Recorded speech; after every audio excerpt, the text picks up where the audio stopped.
ஜானகி சந்தியாசிரியில் நாளைக்கு ஒரு செம பரபரப்பான எபிசோடு. சீனு வந்து மாயாவை வந்து செம கோவத்தில் கண்ணா பண்ணான்னு வெளுத்து எடுக்கிறப்பல, அதே மாதிரி மாயாவும் பலாருன கோவத்தில் சீனு அடிச்சிடுறாங்க. மிஸ் பண்ணாமல் ஃபுல் வீடியோ கேளுங்க, செம பரபரப்பாக இருந்துச்சுன்னே சொல்லலாம். இந்த பக்கம் மாயா வந்து தான் ரூமில் வந்து அழுதுகிட்டு இருக்கப்போ கரெக்டாக வந்து சாரு வந்து வராங்க. உடனே வந்து மாயாவை கட்டி பிடிச்சிட்டு, என்னை மன்னிச்சிரு மாயா, நான் வந்து இந்த மாதிரிலாம் நடந்துக்கக்கூடாது. நீ பண்ணுற தியாகத்துக்கு முன்னாடி வந்து நான்லாம் வந்து ஒன்றுமே இல்லை. என் மனசையே நீ வந்து சுத்தமாக மாற்றிட்ட. நான் வந்து இந்த குடும்பத்தை வந்து எவ்வளோ கஷ்டப்படுத்தணும்னு நினச்சிக்கிட்டு இந்த மருமகளாக வரணும்னு நினச்சேன். ஆனால் நீ உன் காதலை விட்டு கொடுத்து எனக்கு நல்ல பாடம் வந்து புகட்டிட்ட. நான் நினச்சி கூட பார்க்கல என் மனசு வந்து இவ்வளோ மோசமாக இருந்திருக்கேன்னு எனக்கு இப்போ தான் புரியுது அப்படின்னா, நீ ஏன் வந்து தேவையில்லாமல் கண் கலங்கி அழுதுகிட்டு இருக்க, அழாத அப்படின்னு மாயா சொல்கிறப்ப, இல்லை நான் உனக்கு ஒரு சத்தியம் செஞ்சே ஆகணும் அப்படின்னு சொல்லிட்டு, கவலைப்படாத மாயா, இந்த குடும்பத்தை இனிமேல் நான் நல்லபடியாக பார்த்துப்பேன். நீ வந்து ரொம்ப கவலைப்பட தேவையில்லை. எதுக்கு நீ எனக்கு சத்தியெல்லாம் செஞ்சு கொடுக்குற, இந்த வீட்டோட மருமகளாக வரப்போகிறவ அப்படின்னுங்கிறப்ப, இல்லை அப்போ தான் வந்து உனக்கு நான் செஞ்சு கொடுத்த சத்தியம் வந்து என் மனசை வந்து சொல்லிக்கிட்டே இருக்கும். நான் ஏதாவது தப்பு செய்ய போனேன்னா வந்து மாயாவுக்கு சத்தியம் செஞ்சு கொடுத்துருக்கோம், இனிமேல் அது மாதிரிலாம் நடக்கக்கூடாதுன்னு என் மனசாட்சி வந்து என்னை கேள்வி கேட்கும் அப்படின்னு சொல்லிட்டு, சரி நீ ரூமுக்கு போ, ரொம்ப நேரம் ஆச்சு, போய் தூங்கு அப்படின்னு மாயா அனுப்பி விட்டோன்னே, இந்த 4 ட்ராப்பு கண்ணில் வந்து அழுது இவ்வளோ ட்ராமா பண்ணுறதுக்கு நான் படுற பாடு இருக்குது. அச்சோ முடியல. சாரு வந்து அந்த பக்கம் புலம்பிட்டு போகிறாங்க. இந்த பக்கம் உடனே வந்து மாயா வந்து ஃபோன் பண்ணி பார்க்குறாங்க. சீனுவோட ஃபோன் வந்து சுவிட்ச் ஆஃபில் இருக்கனால என்ன பண்ணுறேன்னு தெரியலன்னு உடனே வந்து குமாருக்கு ஃபோன் பண்ணி பார்க்குறாங்க. குமார் அண்ணா, சீனு வீட்டுக்கே வரல, என்னாச்சு அப்படிங்கிறப்ப, அவனெல்லாம் இப்போ பார்த்து பேச முடியாதுமா, நான் கூப்பிடலான்னு பார்த்தேன், அவன் வந்து ஆல்ரெடி தள்ளாடிக்கிட்டு இருக்கான், நான் எவ்வளோ சொன்னாலும் கேட்க மாட்டேங்கிறான்.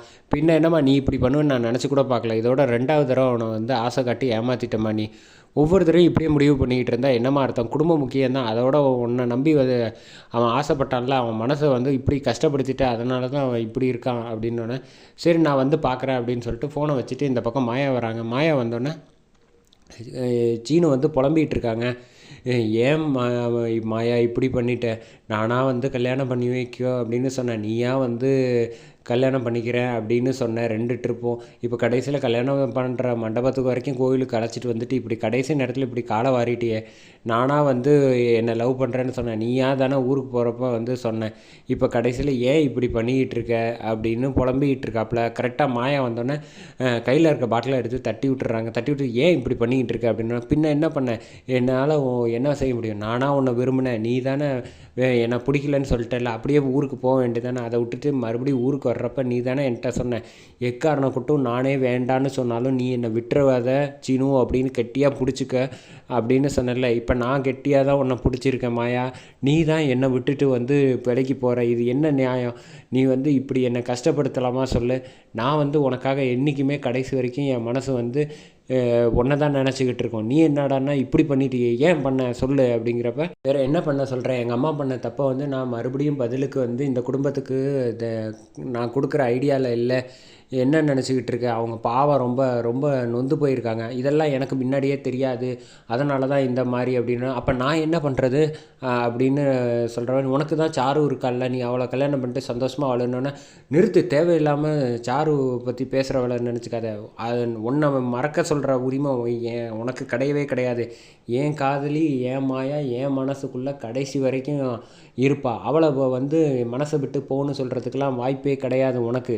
என்ன நினச்சிக்கிட்டு இருக்க அப்படின்னு சொல்லிட்டு இங்கே சீனு வந்து கோச்சிக்கிட்டு ரோட்டில் தனியாக நடந்து போக ஆரம்பிச்சிடுறாங்க. இந்த பக்கம் மாயா வந்து அழுதுகிட்டே இருக்காங்க, என்ன பண்ணுறேன்னு தெரில.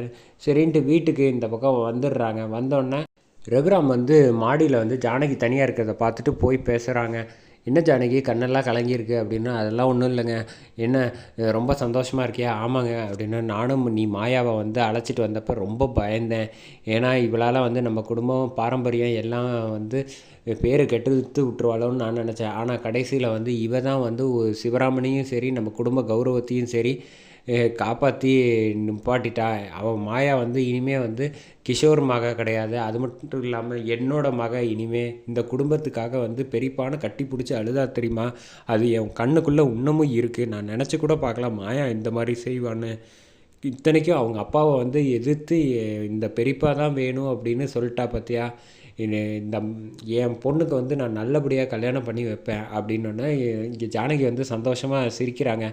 என்னங்க சொன்னீங்க அப்படின்னு. ஆமாம்மா, இப்போ ஆல்ரெடி சீனுக்கும் கல்யாணம் பண்ணி வைக்க போகிறோம், தனாக்கும் பண்ண போகிறோம். மாயாவுக்கு நல்லபடியாக ஊரறிய இந்த சுற்று வட்டாரத்தில் யாருமே பார்க்காத அளவுக்கு நல்ல மாப்பிள்ளையாக பார்த்து நான் கல்யாணம் பண்ணி வைக்க வேண்டியது என்னோட பொறுப்பு அப்படிங்கிறாங்க. அடுத்த நாள் காலையில் கோவிலுக்கு வந்து கிளம்புறாங்க எல்லாரும் பொங்கல் வைக்கிறதுக்காக. சீனு வந்து கோவமாக வராங்க. வர்றப்ப வந்து மாயா பார்க்குறாங்க. யார்கிட்டையும் பேசாமல் ஓரமாக போய் நிற்கிறப்ப சாரு போய் உனக்கு உடம்பு சரியில்லைன்னா நான் ஏதாவது தலைவலி தைலம் ஏதாவது கொடுக்கட்டுமா? அதெல்லாம் ஒன்றும் தேவையில்லை, நான் வந்து நல்லா தான் இருக்கேன், என்னை தொந்தரவு பண்ணாமல் நீ பேசாமல் போய் உன் வேலையை பாரு அப்படிங்கிறாங்க. அடுத்த கோயிலில் இறங்கினோன்னு ஒவ்வொருத்தரும் 3 பேரும் சேர்ந்து தனா, மாயா, சாரு எல்லாரும் பொங்கல் வைக்கிறாங்க. யார் பொங்கல் ஃபஸ்ட்டு பொங்க போகுதுங்கிற மாதிரி கொண்டு போகிறாங்க. முடியுது.